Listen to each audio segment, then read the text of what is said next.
All of us reach a point in time where we are depleted and need to somehow find a way to reignite the fire within.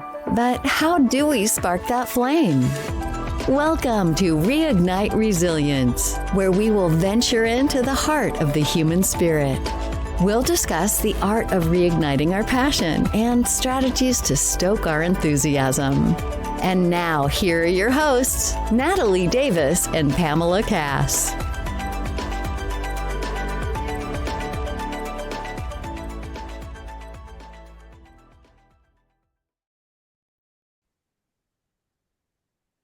Welcome back to another episode of Reignite Resilience. I am your co-host, Natalie Davis, and I am so excited to be back with all of you today.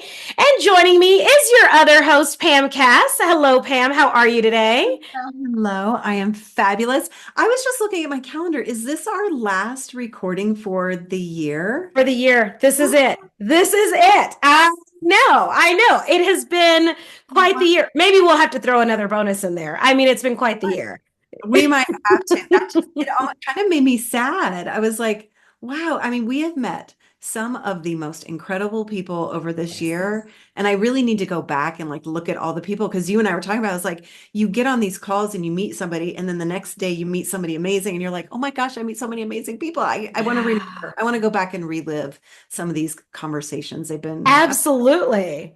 And apply some of the things that we cover, because we cover so much. We learn so much I've learned so much during our recording. So I'm on the other end, because I just uploaded. So by the time this airs, we'll be in a whole nother season. But I just I think we're well past 100 episodes. But when I loaded the 100th episode for this year, and I thought, oh my gosh, 100 episodes in a year, that's amazing. We've come a long way. We've come a long way from recording, in tropical paradise and not knowing what the heck we were doing. A hotel in Mexico, our first hotel in Mexico. No idea what the heck we were doing. No, you know what? And it's worked out just fine. It's been the resiliency. Yes, absolutely. Well, we have a fabulous guest joining us today, and I do not want to waste a moment, because I feel that we are going to go places today, y'all, and I'm looking forward to it. So, Pam, why don't you tell our listeners who's joining us? Yeah, this is absolutely the perfect way to end the year with this guest. So I am so excited. So from the depths of adversity to the heights of empowerment, How is a mother of three who emerged from the ashes of betrayal and emotional turmoil, discovered herself and her gifts as a freedom illuminator, human MRI, and psychic surgeon. Welcome. I am so excited and so honored that you are joining us today. And it is kind of late where you're at. It is. But the thing is, time is now, So I'm excited to be in the moment and have this amazing time with you ladies. So Well, tell us your story. Introduce yourself and tell us your story. You have quite a story. that's a great start. Let's just jump in. Yes. And before I can actually go any further, I'm just gonna extend my greetings to your audience. So dumelang lokai. And that's just my greetings in my native language. Motsemme is my name. I come from Botswana in Southern Africa, but I've been residing in Germany now for 10 plus years. And when I say dumelang, it's quite interesting, because when I drop in, the first thing that this thing is taking me to is like power center. So agree, dumelang in direct translation is agree. So if you are listening in, my question is, what are you agreeing to? When you saw the topic, or you just know Reignite Resilience and it's like your go-to podcast, what are you agreeing to every time when you tune in? That's my question. And when I say Lukai, like I said, I dropped in, then the first thing that I felt was the power center. That's where my energy is drawn. So Lukai is more like locate yourself. Where are you? Are you here fully with us? Where part of you is holding into something? And it's quite interesting, because Natalie and Pamela, they were talking about many experts that they had and how much they have grown and learned. And I know there have been great experts here. And I know you have also grown. There is a lot that you know. So my invite today, with all that you know, what if we choose, all of us, we choose not to know and just be present? And for me, even when I say, where are you? The invite is come back into your body. May we draw from the mind and let go of anything and everything that we have learned. And coming back into the body is more like giving the body the power to tell us a story. What does the body wants to share in this now moment? Even when I'm speaking, where are you feeling something? Because like I said, I was at the power center. Now I'm kind of like by the waist, where is like the root. So when you give that body permission to say, I'm allowing you to speak to me, rather than me as in like coming through and telling my body what it has to feel, coming from the history of what I know, because we both know, I bet by now, that change is not in information, but transformation. So let's just take a deep breath and be present with the moment, with the field, with our body, checking in and imagine there is a box and you're just putting everything in there, whatever that you're holding into, and allowing yourself to be present right here. So thank you. Beautiful. Oh Back my into my gosh, thank story. you. Yes. Where are you and what are you accepting? Right? That's it. Where are you and what are you willing to accept? Thank you for Yeah, that. what are you agreeing to? What are you Absolutely. agreeing to? Mhm. What a beautiful greeting. Thank you for that. But yes, please tell us your tell us your story. Yeah, I come from, like I said, I come from Botswana. I come from a very, very traditional family. And it's quite interesting because I love the greetings that I started with because that's how we greet each other. And as I was born into that family, I believe I came in with this whole, like they say, you're just riding a high horse. I came in that high horse and I'm like, hey, what's giving here? Like thinking that I know who to be and all that. And I was just told, who? Just wait right there. This is who you have to be. So as a child, I felt like I fought to be me. And one thing that that was back and forth with my mom was more of that you are not like my other children. So for me, being told that who I am is wrong or is not acceptable is the wound that one or the other I was raised in or I grew up in. So I was fighting, and it's one memory that often comes through is along the years, my mom said that again, and I looked at her and I said, yeah, that's why my name is different. I'm how I'm not them. And I think at that moment I caught her off guard because she stopped and then she laughed. But it was a laughter of I don't know what I'm gonna do with this with this child. I felt like it was one of those. But along the way, I kind of like forgot because I wanted to belong. Because being who I am and doing what I'm doing, it's a gift that I had, and I had it even when I was a child. And one other thing, when I talk about what are you agreeing to? I had my awareness and a lot of experiences. When I shared these experiences with my family, the first thing was like, you're gonna be a traditional doctor. So the best thing that you can do, make sure that you go to church. So now I was being initiated into what they agreed to. And my question was like, if at all this is what you know exists in our family, why are we running away from it? As much as I was not questioning that, but I still had that at the back of my mind because this thing is here and a lot of things are happening. I grew up with it. And at times when I shared that, the response was, you are weird. And we don't want to be weird. So I stopped. So it's kind of like I shut it off and I tried to fit in, which also led to a lot of stuff like maybe going out or drinking a lot, because you don't want to connect to that part. But somehow there was that inner voice that always led me because every time my go-to was dreams, even though I was shutting it off. But I knew that the moment I stopped dreaming, I am way too disconnected. So I'll take my time back from the whole grooving and be with myself. But the pain was one of the things that kind of like showed me that somehow I'm not in alignment was my relationship. We all want love one or the other. So I found myself in relationships where there was a lot of toxicity, and not only romantic relationships, but also professional, where my boss was kind of like a version of my mom, always picking up on me and criticizing me and all that. And at home, I was dealing with another version of I would say my father, as much as he died when I was 14, but there was that because there was a lot of stuff like alcohol addiction, a lot of cheating and stuff like that. So I was dealing with that. But the one thing that actually accelerated everything was when I lost my job. And I don't know about you, but my job was my identity.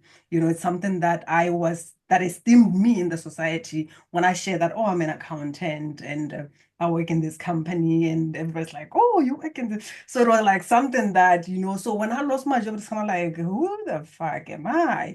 But that was just the beginning, because shortly after the same year that I lost this job, I think it was around Christmas, a week before Christmas, I had this dream of my younger brother dying. Like everything was so real because I was talking about the dreams he had and everything that we discussed, And when I shared with him and I said, oh my God, because they went to the cattle post, my parents were farmers. So when he came back, I was like, oh my God, I was scared because I had this dream that you died and it was so real. And he just said, oh, how I'm going to live for a long time.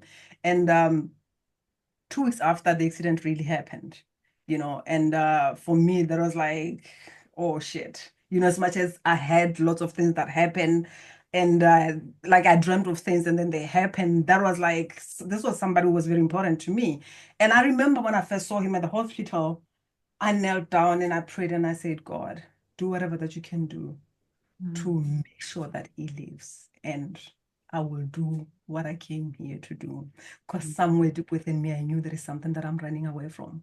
But that was the moment when I said yes to my soul purpose, even though it was a moment of desperation, and later my mom died, and later I started this whole judicial thing with my ex-boyfriend. He was my boyfriend. We were not even married, so I didn't even dream or expect that it would happen, that he would go to court and end up winning the case, where I was separated with my children for 5 flipping years. That was like a defining moment because I didn't know who the heck I was. And that dark, angry, vengeful woman came through that wanted to tear everything apart. But at the same time, I was swallowed by shame and a lot of stuff, powerlessness and all that. And the magic time where kind of like a question that brought everything together. I moved by then already to Germany, and I was coming from work. I had this desire to write. I was like, let me take a shower and then start writing. I went into the dining room. I started writing. Who are you? Who are you without started with religion, without your religion, without your mother, without your father, without your house, with like your job, everything that I thought or identified with. I started writing all these things without a wife, without a husband. So like my ego by then was like, yeah, this sounds good. I could imagine sharing that with people, this sounds good. I started writing. And then at the end, who are you without your children?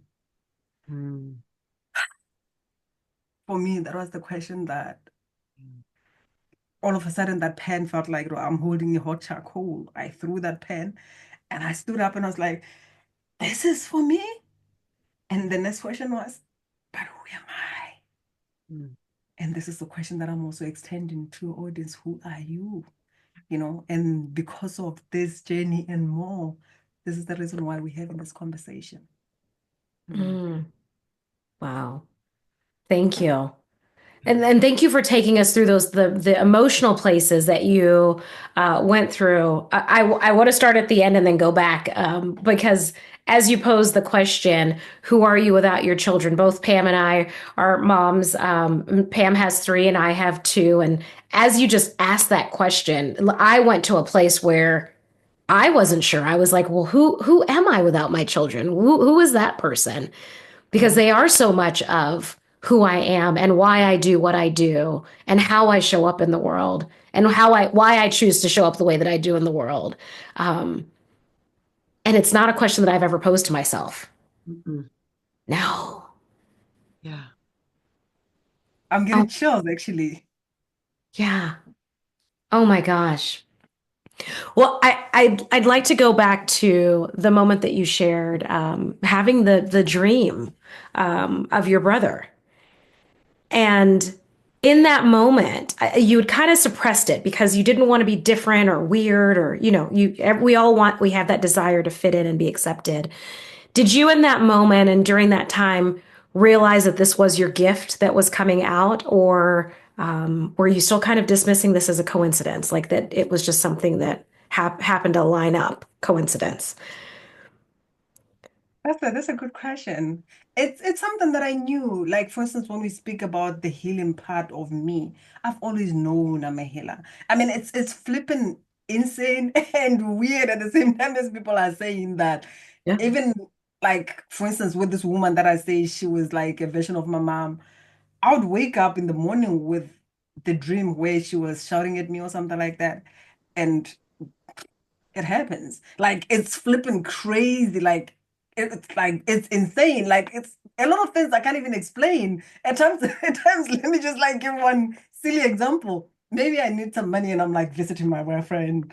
I'm like, it would be nice if he gives me money. And then I had a dream that he gave me maybe $200 or something like that. That's the money that I'm gonna receive. You know, it's kind of like that Mhm. flipping insane crazy. But as much as I knew the question was like one other question that I had, because I think it's because of the vibration that I was vibrating at and all the fears that I had. Mostly it was more, I would say, negative things, and they came true. And my question again was, why would you show me things if I don't have any power to change them? You know, because one other thing that is also kind of like it has that guilt is when you dream of somebody dead and then they actually die and you feel like I should have done something. You know, it's a weight on you. And at times I had those and I was like, why? Why show me and not like give me more full info or show me what I can do. So I was looking for that. But again, when I look at where I come from, I say I come from a very I would say confused, messed up, kind of like religious system or whatever. Because as much as when I look at my family, they'll be like, oh, we are Christians. Okay, cool. But when I go to the whole systems, whether it's churches and all that, for me, what I find is kind of like a mixture of the West part of the African tradition and the West part of the Christianity, and then they are mixed together, where the big part of it was more like oppressing as women. And as a child, one question that I asked was, it's quite interesting because it's kind of like coming from the just rebellious, cheeky me. But when I look at it, it was a right question to ask. My question was simple. What if God sent me for something? And then you are telling me that as a woman, I can't stand in front and preach to people. I have my seat at the back. What Yeah. if I have to be in front? What if I have something within me? So when I look at the systems that were available, they did not cater for what is in alignment with my soul. I'll sit at church and the priest is there saying what they're saying, and in my mind, I'm like, bullshit. I This don't is not agree it. with that. This is You know? So at the yes. end, at the end, I didn't feel the need to continue going to church, which was like a heartbreak for my mom because she was like, oh my God, the way my child used to go to church, now she's drinking and stuff like that. But I remember also one of the moments when I was probably 12 or so. I was coming from church playing with with other students or classmates, and I don't know, somehow I love to sway and all that, and I'll do that. And every time when I do that, I'll be like, oh God, please forgive me, and all that. I did it so much. And at the end, I was like, fuck it, I'm tired.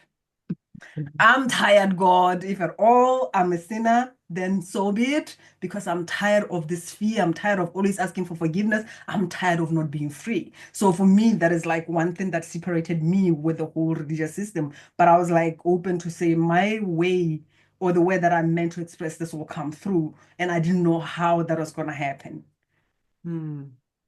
Wow. Wow. And, and so take us then to the space and this is where I'm sitting. So I'm hoping that this is where the listeners are as well. You're having that moment with the pen and the journal, and you're writing down and you're answering those questions. Who are you without the career, without the relationship, without the children? What came out of that experience for you? What did you uncover and discover? Whew. Yeah, that was like the beginning of the the journey that I didn't know where it was gonna lead to, but it was very necessary because I received that, and then after some time I received one of the, I would say, life-changing call, because one thing that I was grateful for since I separated from my children was the fact that they were just okay, health-wise and everything. I was grateful for that every day. So I still continue with that. I am strong woman, and I'll go through it and whatever, I'll fight and all the stuff until one day I received a call from my ex-boyfriend. And he said, you may need to sit down for this one. Because at first I was like, that's weird. Why is he calling me? And then at the end of the day, I picked up and he said, you may need to sit down for this one. And I sat down and he said, Fiona had an accident. He was bitten by two Rottweilers.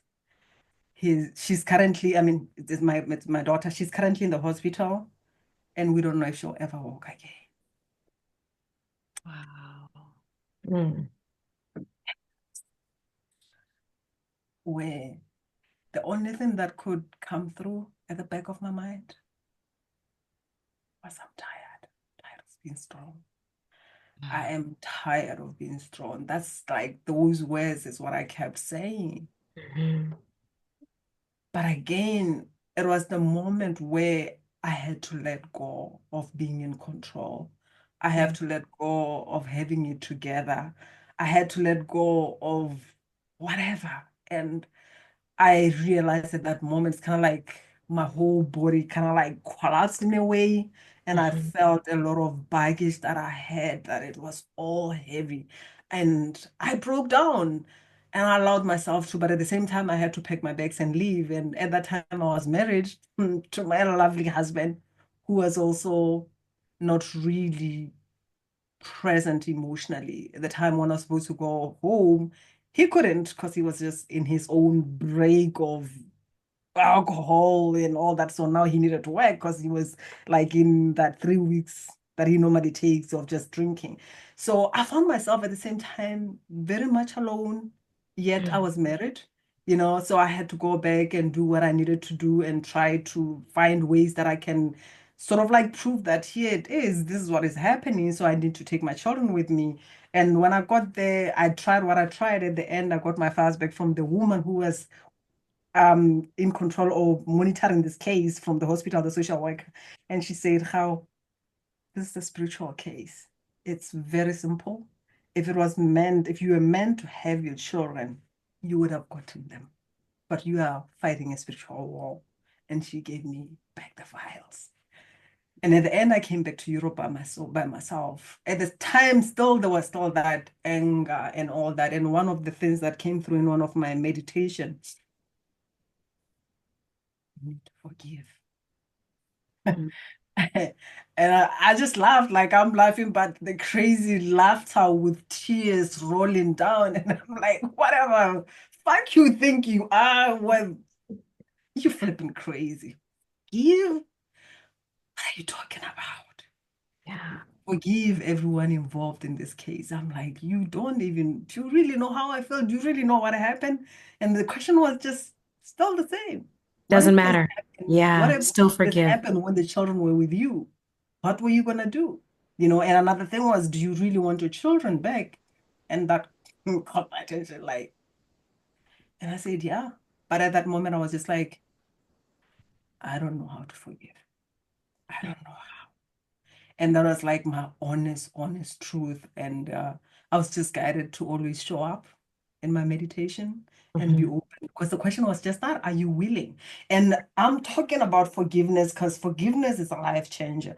But at the same time, when I look at whether it's spiritual community or personal development, we kind of like using it like something that I can throw, oh, just forgive, when someone is coming through, they're hating and all that, the first thing is kind of like, oh, just forgive and move on. This is why people will be like, oh, I've forgiven this person and all that. But yet there is anger that is coming through. We don't honor the pain and everything that is showing up. Because at that moment, as much as I was tired of being strong, but I couldn't imagine forgiving. I didn't even know what that meant. I didn't even know how that looked like. But I was just told, you need to show up, will guide you. So I was willing to trust this voice that I didn't know what the heck it was all about. But at the same time, my next question was, how am I going to know that I have forgiven? Because I don't know how to forgive. I don't know how it looks like. But how am I going to know? And the response was that heart will open and your children will relocate. But while I was going through that, there is also a time when I went through this journey was kind of like outside of my body, but I was just told it's time to do what you came here to do. Mm. And what the heck is that? And went through other journeys where it's kind of like I connected with my inner child, crying, or my soul crying, I don't want to be born in this world. There's a lot of pain and all that. And at the same time, I also connected with a lot of people feeling their pain, sadness, shame, and all that. And after that, I was brought back into my kind of like back into my body. And the question was, do you want to sit with this pain while a lot of people are suffering? So it was like a lot of things that were happening all at once. And one of the questions that I said, like, where do I even begin? What do I even say to people? Go teach people a new way of being. And that goes back to still the question that you asked when you say, who am I without my children? I don't know, because as women, we are esteemed by our children. Like when you say, I live for them, I do what I do for them. That's true. That's what we are taught. And that's just kind of like the nurturing part of us that is within us, and we don't know who we are without our children. And now, kind of like the new way of being, it's more like, what if you start with yourself? Because one thing that also came through was you need to understand that these children are souls. They're not just children. You are not given these children, and you as if you own them, because that is like one of the things, kind of like one thing, the reason why you've got so much pain is because you think these children belong to you, but they don't. They are Mhm. souls that are on their mission. The question is, are you willing to find your own? And how many women in the world are holding their lives back because I'm doing this for my children, are staying in toxic relationships because I'm doing this for my children, and some Mhm. of them never even had the chance to see their children grow because of the pain and the trauma and the toxicity that they allowed themselves to live in and consume, because we are always being penetrated by something. Yeah. Wow. Oh my Yeah. gosh. Tired of being strong. That was a powerful statement. And I think we all, especially I think as women, we just feel like we have to be strong for our kids, for whoever, who fill in the blank of whoever that is. And yeah, and oftentimes we are tired. We're just Mhm. tired sometimes. And when you allowed yourself to just release all of that sadness when you found out you got that call, how did you feel? I mean, and then you said you were alone. You packed and were traveling there by yourself. What was that feeling you were going through? It was a beautiful moment, but beautiful in the moment, in the sense of it's kind of like I opened doors to different aspects. Because one of the things when I say let's show up and connect to our bodies, kind of like we're going to pull chairs for the inner child, for shame, for sadness, for anger, all aspects of ourselves, all that we normally push away. Because when we show up in perfection, when we show up in I've got everything Mhm. together, when you show up in I'm strong and all that, we don't even get to see, feel, and connect to all aspects of ourselves that are only with us. Because whatever that we're ashamed of and whatever perfect picture we want to portray, this is like for 30 minutes when I show up in a room and I want to pretend to this other women that, hey, but when I'm sitting by myself and crying at night or sleeping, like one of the things that I experienced so many times is maybe being in a dream crying about my children and then waking up and realizing that I'm not dreaming. This is my reality, and start crying it in real life. You understand? So at times you are lonely and it bothers you, but then tomorrow you're wearing a mask of I don't need a man. Hell no. You know how you feel when you're by yourself. Can we just be with ourselves and be honest with ourselves? So I connected to that power of vulnerability. I'm not afraid of crying. I'm not afraid of showing my vulnerable side. And it has also somehow the whole inner criticism is gone. I don't need it. And here's the message that I received from the ocean. I know you're asking about that picture and you say, is it Ocean? Yeah. It's like Mother Ocean came through to me and she said, you are not for everyone. Hmm. And you need to accept that. And I know every one of us knows that we are not for everyone. And what the ocean shared was, do you think people love the ocean? Hmm. I mean, do you think people love the ocean? Yes, I do. I, Yes. but you know what they love? They just love the beach, like the surface. That's it. That's what people love. That's Wearing the right. bikinis, looking all good and all that. we don't really love the ocean, because when you go deep into those deep, dark waters, when the ocean is raging, it knows that whatever that is standing on its way, it doesn't have any chance of survival. So we Yes. love the surface. Yeah. Yes. And she said, you need to embrace all of you. You are the ocean. You need to embrace all your darkness, because the work that you are meant to do, you're not going to be able to embody it if at all you just want to show people what's on the surface. And Mm. oceans are the evidence of life.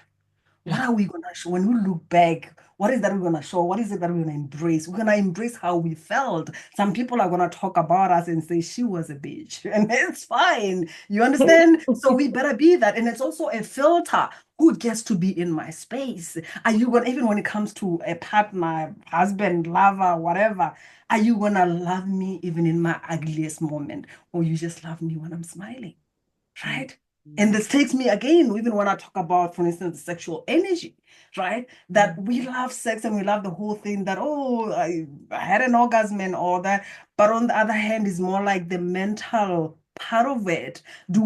Are we often vulnerable and fully letting go and allowing that moment to take us to places that we've never been? That is, in the moment when you're supposed to have that orgasm, if at all your heart is opening up and you start tearing, is your partner going to love you even when you are crying? Or you have the capacity to hold that space for your partner when his heart opens, when he experiences that sudden death, because it's kind of like a temporary death when you're having that orgasm, right? So the power of vulnerability is bigger than, it's bigger than just how we show up. It's more like anchoring in our body. It's deepening in that love. And like I said as well, it's also a filter. Those people who do not have the capacity to hold space for you are not going to be there. Because I've realized that for me, like, this is like my experience, and I know a lot of people who, like, the strong women, the reason why you are a strong woman is because you've got the capacity to hold space for a lot of people. You can take everybody's shit. It doesn't matter what they come with. You're just going to hold space for them. But do people really have the capacity to hold space for you when you open up and say, this is me, this is how I'm feeling and all that, And then even leaders, they have this illusion of, I have to appear as safe. What if you just let go and see? Some people are going to drop off and leave because it's kind of like they don't know what they're going to do with you. That's why at times they'll tell you that, you know what? I know that you've got this. I don't have this. I need you to hold my hand so that I can go through this. Are you going to do that? Yeah, exactly. Wow. Oh my goodness. The analogy that you made of the ocean, I was brought back to a moment because I absolutely love the beach. It's a special place for me whenever I'm able to at least just even dip my toes into the water, have my feet in the sand, just the recharge that I have. But a few years ago, a group of us had an opportunity to go swimming with dolphins. And that was lovely. And it's out in the middle of the ocean, right? So they're in their natural habitat. And we went out, and the dolphins and their babies are coming through, and we're swimming with the dolphins, and then they're gone, right? Those moments are just brief. And I remember looking down into the ocean after that, after all the dolphins were gone. And it's just looking down into darkness. And I had this rush over me, and I said, I've had enough. I would like to go back to the beach now. Because it is a completely different experience. When you realize Yeah. how expansive, how deep it really is, what we admire is truly at the surface. But what And we're guess capable what? of is so much more. Well, and Guess it, what? We are as deep as the ocean. We are as Yeah, rich as the ocean. When yeah. we let go of the wife material, the good girl, and allow all aspects yes, of ourselves and say, I'm gonna show up. The question is, which version wanna show up? We yes. are so versatile. There is a lot within us, especially as women, but we hold back because we've been conditioned that this is the part that is acceptable. We are the ocean. Yeah, Well, Natalie, as you're talking about looking down into the darkness, and then you're like, I don't, that's how we sometimes feel about that's exactly it. self come out, because we're like, I don't want people to see who I am at the core, because they may judge me, they may not like me, they may not want to be around me. So we don't ever go to that deep, deep place. And the magic comes where I started when I say be in the body. Feel. Even when we're seeing something and you get triggered, lean on that trigger. Lean on that discomfort. A part of you may feel like, I want to just jump out of this. Just lean into that. Are you willing to be with all of you, even when it's uncomfortable? Because we know the truth is we cannot heal what we do not feel. Yeah. You cannot heal what you do not feel. Yes. That's powerful. That's powerful.